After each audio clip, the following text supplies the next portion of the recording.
टाकण्याचा मुद्दा सध्या चांगलाच चर्चेत आहे। आज कबूतरखान्यासंदर्भामध्ये मुंबई हायकोर्टामध्ये सुनावणी होणार आहे आणि कबूतरखान्यावरती लावलेल्या ताडपत्रीच्या विरोधात काल जैन समाजाने कमालीचं आक्रमक होत जे आंदोलन केलं होतं ते सुद्धा सर्वांनी पाहिलं होतं। यामध्ये त्यांनी ती ताडपत्री फाडून टाकली होती, तसंच ताडपत्रीचे बांबू सुद्धा काढून टाकले होते।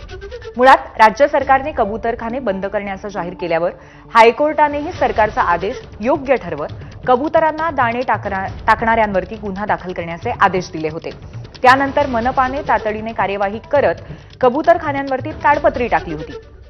आता बुधवारी झालेल्या आंदोलनाच्या पार्श्वभूमीवर आणि राज्य सरकारच्या बदललेल्या भूमिकेवर या सुनावणीला महत्त्व असेल।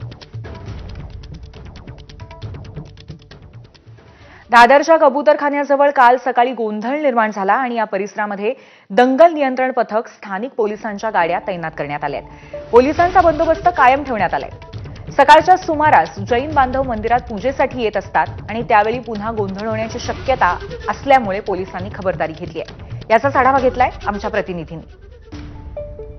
दादरचा प्रसिद्ध हा कबूतरखाना आहे। या ठिकाणी कबुतरांना धान्य टाकू नये अशा पद्धतीच्या सूचना काही दिवसांपूर्वी देण्यात आल्या होत्या आणि त्यानंतर पालिकेच्या वतीनं हे या ठिकाणी छप्पर लावण्यात आलं होतं। यावेळी उपस्थित आंदोलकांनी समोरचं जे छप्पर आहे त्याच्या सर्व जे ताडपत्री आहे ती देखील या ठिकाणी उचकडून टाकली होती आणि त्यामुळे मोठ्या प्रमाणात गोंधळ झाला होता। साधारणपणे 2 तास हा गोंधळ या ठिकाणी सुरू असल्याचं पाहायला मिळालं। पोलिसांना शेवटी या ठिकाणी येऊन आंदोलकांना शांत केलं आणि त्यानंतर या ठिकाणी पोलिसांचा बंदोबस्त जो आहे तो सातत्याने आपल्याला पाहायला मिळतोय।